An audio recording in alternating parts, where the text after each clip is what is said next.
मेरे गांव की नाग पंचमी। नाग पंचमी की पहली तर की नमस्कार मित्रांनो, आजचा ब्लॉग आमच्या गावातील नागपंचमी कशी साजरी केली त्याबद्दल आहे। तर ब्लॉग पूर्ण पहा व आवडल्यास लाईक करा, शेअर करा, कमेंट करा। नागपंचमीच्या अगोदरच्या रात्री नागाचे भजन म्हणले जाते। त्याला भजन नाही म्हणतात, त्याला बाऱ्या म्हणतात।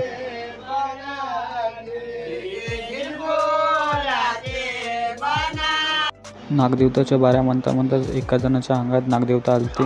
हे कोणाच्या अंगात येणं याच्यावर आपला बिलकुल विश्वास नाही, पण कोणाची श्रद्धा व आस्थाचे मजाक उडवणं हे पण आपल्याला जमणार नाही, म्हणून आपण याच्यात काही बोलू शकत नाही। नागपंचमी की सुबह के 9 बजे। तर रात्रभर बाऱ्या करून आता थोडं झोपलो होतो, आता उठलो। आता वाजले 9 वाजले। तर आता ब्रश करतो आणि आंघोळ करतो।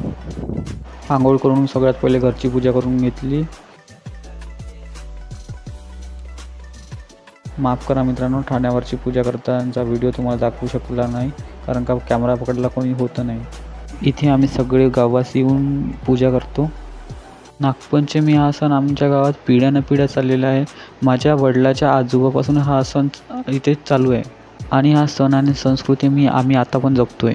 अशा प्रकारे पूजा केली जाते मित्रांनो। हे बघा थोडासा छोटासा क्लिप।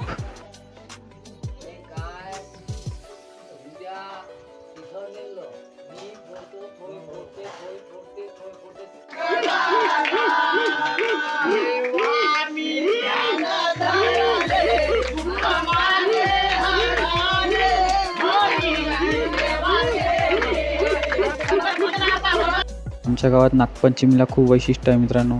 बाहेर गावातले लोक येतात, खूप दूरचे लोक येतात नागपंचमी बघायला, कारण आमच्या गावात पिढ्यानपिढ्या नागपंचमी चाललेली आहे।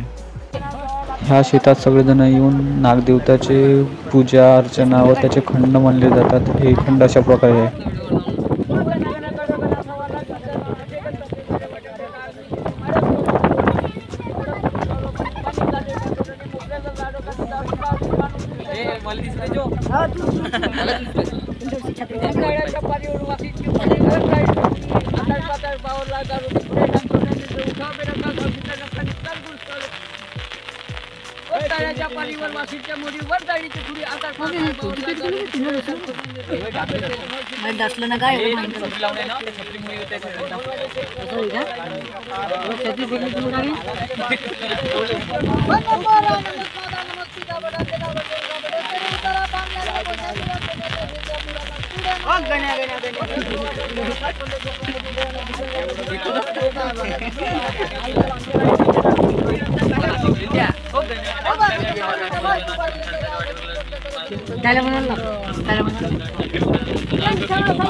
तर अशा प्रकारे आमच्या गावाची नागपंचमी साजरी होते मित्रांनो।